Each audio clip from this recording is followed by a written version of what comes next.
Private limited.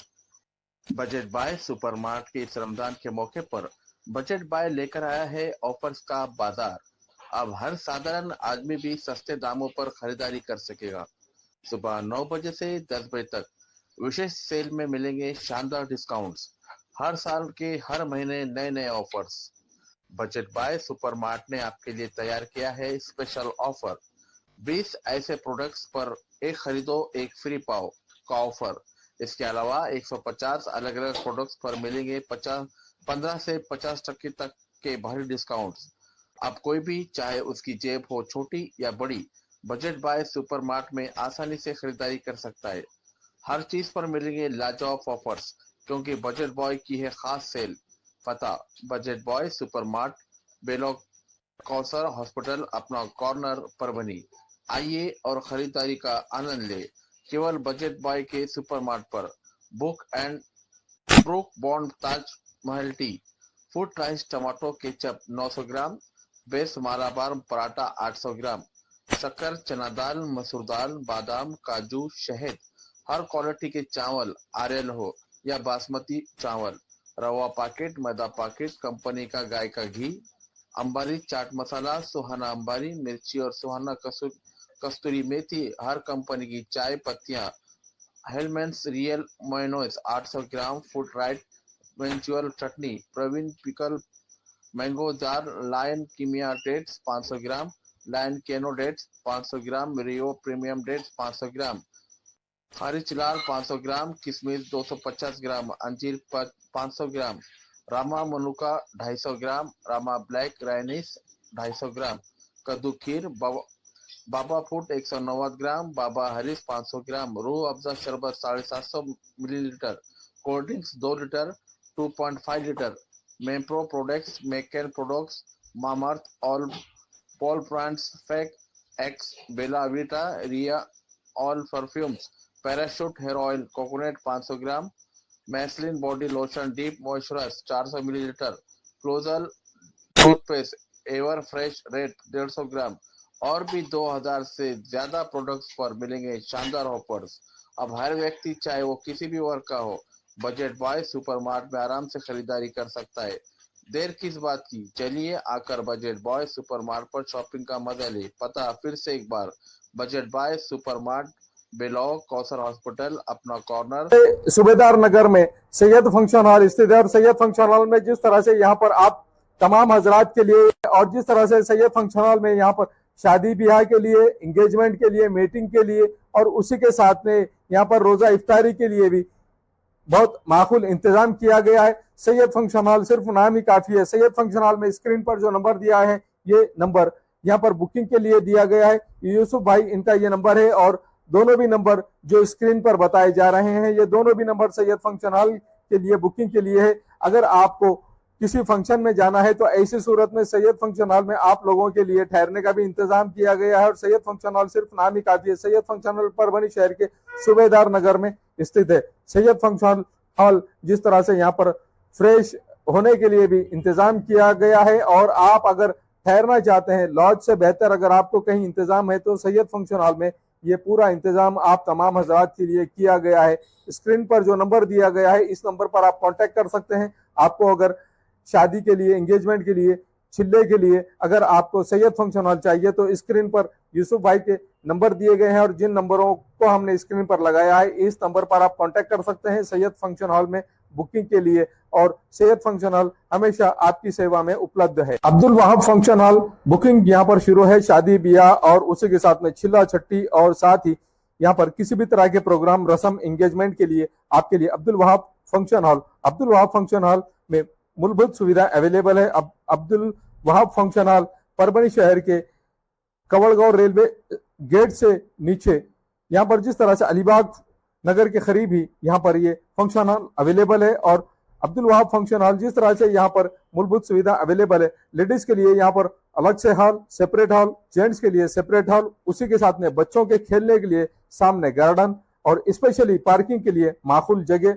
Abdul Wahab function hall है। अगर आपको शादी करना है, आप अपने बच्चों की शादी अगर करवाना चाहते हैं, अगर आपको बच्चों का एंगेजमेंट कराना है, बच्चों का अगर छिल्ले का प्रोग्राम है या मीटिंग है, तो ऐसी सूरत में परभणी शहर में तो भैया सिर्फ एक ही नाम है, अब्दुल वहाब फंक्शन हॉल, जाहिद खान। इनसे आप राब्ता कर सकते हैं। स्क्रीन पर दोनों भी कॉन्टैक्ट नंबर दिए गए हैं। अगर आप बुकिंग करना चाहते हैं, अगर आपके घर में शादी है, अगर आपके घर में चिल्ला है, तो ऐसी सूरत में आप अब्दुल वहाब 1000 एकर जागा वक्फची आहे राज्यामध्ये.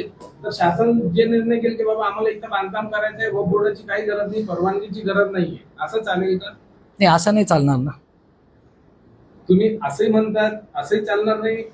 नाही, मी काय म्हणलं, आता बघा 2 दिवसापूर्वी जे आजी दादा सोबत बैठक झाली, मी स्पष्ट केलेलं आहे की त्याच्यामध्ये हे प्रकरण आमच्या समोर आलेलं आहे की तत्कालीन मंत्र्याने हे प्रशासकीय मान्यता केली होती आणि पीडब्ल्यूडीला टेंडर काढण्यासाठी दिलं होतं. तर त्यामध्ये हे प्लॅन सादर करण्यासाठी सांगितलेलं आहे की प्लॅन कसा होणार आहे नेमका. त्यावेळेस आम्ही तपासणी केली तर वक्फ कार्यालयातून याच्यामध्ये कुठल्याही प्रकारची जी आहे तर एनओसीची मागणी करण्यात आलेली नव्हती आणि मुख्य कार्यकारी अधिकारी ऍडमिनिस्ट्रेटिव्ह म्हणून त्या बैठकीला उपस्थित होते, जे कलेक्टर ऑफिसमध्ये झाली होती बैठक. थोडक्यात म्हणजे हे जमिनीसाठी नाही आहे, तर तुम्हाला जी दमदाटी केली त्याच्यासाठी बोलायला आले, एवढंच म्हणायचं का? नाही, असं कसं. आम्ही तर कॉल डेव्हलपमेंट करतोय ना, ऑफिस व्हायला नको का?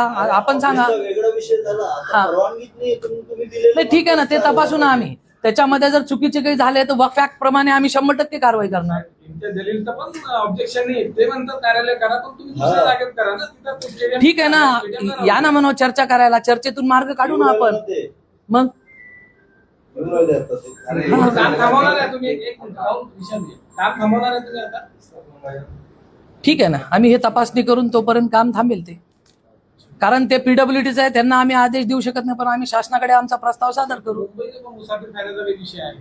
हा, विचारा. कई सारी काय झालं त्या प्रॉपर्टी है उनको नाम वक्फ किया जा रहा है. इसी तरह मुंबई में भी कई सारी प्रॉपर्टी को नाम वक्फ किया गया हाँ, है. कई सारी, मतलब कोई एग्जांपल दीजिए ना. मुसाफिर खाना है. मुसाफिर खाना जो ट्रस्ट है वो सुप्रीम कोर्ट से हमारे पास आया था, उसका सेक्शन 40 के तहत नेचर डिसाइड करने के लिए, और ये क्वाशी जुडिशियल बॉडी है.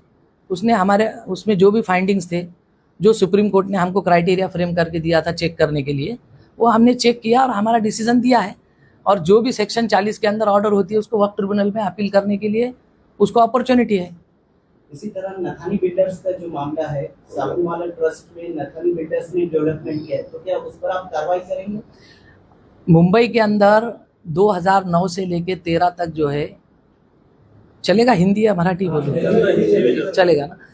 तो उस पीरियड में काफ़ी सारे एनओसी इशू हुए थे डेवलपमेंट को लेके, जो आप बोले नाथानी का जो विषय, उसके लिए हमने अगस्त में एक कमेटी बनाई है ये सारे एनओसी को चेक करने के लिए, सही है, गलत है, फ्रॉड है, और वो कमेटी अपना रिपोर्ट पेश करने वाली है. हम सब लोगों को वो नोटिस भेजकर हर एक की नोटिस को, हमारा रिकॉर्ड को चेक कर रहे हैं. मान के चलो अगर 100 एनओसीज का प्रकरण है वो, तो 50 अगर हमारे पास वैलिड निकलती है तो बचे हुए 50 लोगों के पे हम कार्रवाई करेंगे वो फॅक्ट के तहत. एक प्रश्न आहे, गेल्या काही दिवसांपासून जे औरंगजेबाच्या प्रक्रियेचा विषय सुरू आहे, तर ते वक्फच्या अखेरीत आहे का? वक्फचा त्या प्रक्रियेवर दावा आहे का? म्हणजे तुमच्या अंतर्गत येतं का? आणि नवीन कायद्यानुसार त्याला काही फरक पडेल? नाही, त्या संदर्भात मला वाटतं माननीय मुख्यमंत्र्यांनी त्याच वेळेस सांगितलं होतं की पुरातत्व खात्याकडे आहे ते, आणि त्याचं संरक्षण आहे, त्याच्यामुळे त्याच्यावर आम्ही काही भाष्य नाही करणार. वक्फची जागा नाहीये, वक्फचा काही संबंध नाही. ते वक्फ इन्स्टिट्यूट मध्येच आहे ना, पण त्याला जे तर पुरातत्व खात्याचं पण वेगळं संरक्षण आहे ना. नॅशनल हेरिटेज हा. वक्फचं पण हे आहे ना पद्धत, म्हणजे दोन्ही अधिकार आहे त्याच्यावर. हो, आहे ना. हाँ, अगर एनडीडीआर की बात की जाए तो वो एनडीडीआर ट्रस्ट के अंडर में आता था, तो ये जो नॉन वक्फ जो बताया गया है, तो इस पर किस किस के सिग्नेचर थे और क्या ये वक्फ की थी जमीन या नहीं थी एनडीडीआर? देखिए, मैंने आपको बताया कि जब ये महाराष्ट्र वक्फ बोर्ड, मराठवाड़ा वक्फ बोर्ड से जब महाराष्ट्र वक्फ बोर्ड बना तो 2003 में उसका नोटिफिकेशन निकला, तो उसमें एंटीलिया के साथ और 185 लोग, ऐसे टोटल अंदाज़ा 186 लोगों ने उस नोटिफिकेशन को चैलेंज किया कि हमको वक्फ में नहीं रहना है. अदर दैन मराठवाड़ा के जो लोग थे, उसमें मैक्सिमम मुंबई के लोग थे, उन्होंने हाईकोर्ट में वो पिटीशन किया. हाईकोर्ट में 2011 में रिजल्ट आया और नोटिफिकेशन को सेट असाइड कर दिया. जो वक्फ की लिस्ट थी हाईकोर्ट ने उसको भी सेट असाइड कर दिया टेक्निकल पॉइंट पे. उस वक्त हम लोगों ने सुप्रीम कोर्ट में 2011 में अपील किया, और उस जो ऑर्डर थी वक्फ बोर्ड की कि जो सारा का सारा नोटिफिकेशन ही खत्म कर दिया था हाईकोर्ट ने कुछ टेक्निकल इशू की वजह से, जो हमारी 16,000 से 18,000 प्रॉपर्टी पूरी वक्फ से निकल गई थी, तो उसके ऊपर हमने उस वक्त स्टे लिया। वो पिटीशन का रिजल्ट 2021 में जब हम मेंबर बने तो वहाँ पर पर्सनली हम लोग वहाँ गए, सब लोग उस पिटीशन का फॉलोअप लिए। 2022 में उसका जजमेंट आया। अब उस जो लिस्ट थी हमारी, उसको सुप्रीम कोर्ट ने कंफर्म कर दिया कि जो भी ये वक्फ बोर्ड ने लिस्ट बनाई है ये वक्फ है। लेकिन जो 186 पिटिशनर थे जो हाईकोर्ट में थे और सुप्रीम कोर्ट में रिस्पोंडेंट थे, उनको ये रिलीफ दिया सुप्रीम कोर्ट ने। ये लोगों ने वहाँ पे आर्गू करे कि हम वक्फ नहीं है, हमारे इंस्टीट्यूट में कोई भी वाकिफ नहीं है, ना किसी ने इसको वक्फ किया है। तो सुप्रीम कोर्ट को अगर लगता कि ये 100% वक्फ है तो वो उधर ही डिक्लेयर कर देता था। लेकिन उनको कहीं तो लगा कि इसको हर एक की फाइल को 1 बाय 1 चेक करना चाहिए। उन्होंने एक नॉर्म्स तय करके दिया हमको कि आपको क्या चेक करना है। वक्फ बोर्ड ने सेक्शन 40 के पावर थे जो अभी नए बिल में हमारे खत्म हो गए वक्फ डिक्लेयर करने के। उस सेक्शन 40 के तहत सुप्रीम कोर्ट ने दी हुई गाइडलाइन के हिसाब से हमने एक एक फाइल को चेक करके सबको सुना और अपना फैसला दिया। हम जल्द ही 2 या 3 दिन में इंशाल्लाह अगले हफ्ते में हमारा ये रिपोर्ट, सुप्रीम कोर्ट ने हमको कहा था कि ये सब डिसाइड होने के बाद ये गवर्नमेंट को सबमिट करना है। फिर गवर्नमेंट वो जो 2003 में बनाया हुआ गैजेट अमेंड करेगी कि ये 186 में से कितने वक्फ हुए और कितने नॉन वक्फ हुए। जो वक्फ हुए वो गैजेट में रहेंगे, जो नॉन वक्फ हुए वो गैजेट से निकल जाएंगे। तो जब हमारा गवर्नमेंट को रिपोर्ट सबमिट हो जाएगा तो वो पब्लिकली कर लेंगे हम। और वो सीईओ ने कहा था कि ये जो जमीन है ये वक्फ की है, मोइन तहसीलदार साहब ने। कौन सी जमीन? एंटीलियर। हाँ, तो उसका 2003 से मैटर चल रहा था ना। उसके बाद मैंने वही तो कहा ना कि सुप्रीम कोर्ट ने जो गाइडलाइन दिया उसके तहत हमने फैसले दिए हैं। अब नेक्स्ट वीक में गवर्नमेंट को जब हमारा रिपोर्ट सबमिट हो जाएगा, सारे ऑर्डर सबमिट हो जाएंगे, तो ऑटोमेटिक वो सारे ऑर्डर पब्लिक हो जाएंगे। तो तब आप देख लेना। तुम्ही आल्यापासून वक्फ बोर्ड मालामाल झालेला आहे। देवेंद्र फडणवीस असो की एकनाथ शिंदे असो, तुम्ही त्यांच्या जवळचे आहात, परंतु तुमच्या वक्फ बोर्डामध्ये जे कर्मचारी आहेत जे डेली बेसिसवर काम करतात